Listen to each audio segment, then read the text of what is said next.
Intro anime worlds 07 show. Welcome back दोस्तों, आप सभी का स्वागत है आपके अपने चैनल एनिमे वर्ल्ड्स 070 पर। आज की वीडियो होने वाली है बेहद खास, क्योंकि आज हम करने वाले हैं विच हैट एटिलिए। एपिसोड 8 और एपिसोड 9 की पूरी कहानी हिंदी में एक्सप्लेन। और ट्रस्ट मी दोस्तों, इस बार मैजिक की दुनिया में ऐसा कुछ होने वाला है जो कोको की जिंदगी हमेशा के लिए बदल देगा।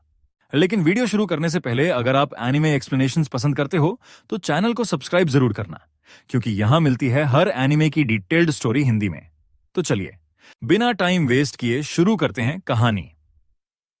Episode 8 the forbidden mark. पिछले एपिसोड में हमने देखा था कि कोको और उसके दोस्तों को फॉरबिडन मैजिक के बारे में कुछ शॉकिंग हिंट्स मिले थे, लेकिन इस बार सिचुएशन पहले से भी ज्यादा डेंजरस होने वाली थी। एपिसोड की शुरुआत होती है एक डार्क फॉरेस्ट से, जहां कोको रात के समय एक अजीब आवाज सुनती है। पहले उसे लगता है शायद कोई जानवर होगा, लेकिन तभी अचानक हवा बहुत तेज चलने लगती है। पेड़ों के बीच एक मिस्टीरियस शैडो दिखाई देती है। कोको डर जाती है, लेकिन क्यूरियोसिटी की वजह से वह उसके पीछे जाने लगती है। तभी अचानक उसके सामने एक अजीब सिंबल जमीन पर चमकने लगता है। यह वही फॉरबिडन सिंबल था जिसके बारे में टीचर्स ने साफ वार्निंग दी थी कि अगर कोई मैजिशियन इसका इस्तेमाल करे तो पूरी मैजिक बैलेंस टूट सकती है। कोको धीरे से उस सिंबल को टच करती है और अचानक उसके सामने एक इल्यूजन खुल जाता है। उसे दिखाई देता है एक पुराना मैजिशियन जो किसी हिडन रिचुअल को परफॉर्म कर रहा था। लेकिन सबसे शॉकिंग बात यह थी कि उसके हाथ में वही मैजिकल पेन था जैसा कोको इस्तेमाल करती थी। कोको शॉक्ड रह जाती है। क्या मेरे जैसे किसी और ने भी यह मैजिक सीखा था? तभी पीछे से कीफ्रे की आवाज गाती है, कोको पीछे हटो। कीफ्रे तुरंत मैजिक यूज करके उस इल्यूजन को डिस्ट्रॉय कर देता है। वह कोको पर गुस्सा नहीं होता, लेकिन उसके चेहरे पर डर साफ दिखाई दे रहा था। कीफ्रे कहता है, कुछ सच ऐसे होते हैं जिन्हें अभी जानना सेफ नहीं होता। लेकिन कोको अब रुकने वाली नहीं थी। उसके मन में एक ही सवाल घूम रहा था, फॉरबिडन मैजिक आखिर है क्या, और मुझे इससे इतना कनेक्शन क्यों फील होता है। अगले दिन एकेडमी में सभी स्टूडेंट्स को एक स्पेशल मैजिक ट्रायल के लिए भेजा जाता है।